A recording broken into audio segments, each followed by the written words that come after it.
So this is how you take a screenshot on Windows 11.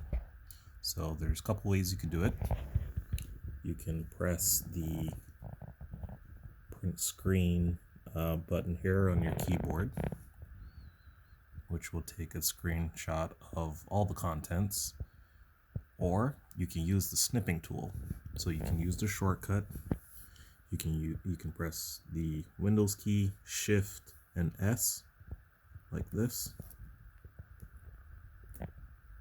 which will bring up the snipping tool, and then you could take a screenshot of any portion of your screen. You could do it that way, or you can go to Start here, type in snip,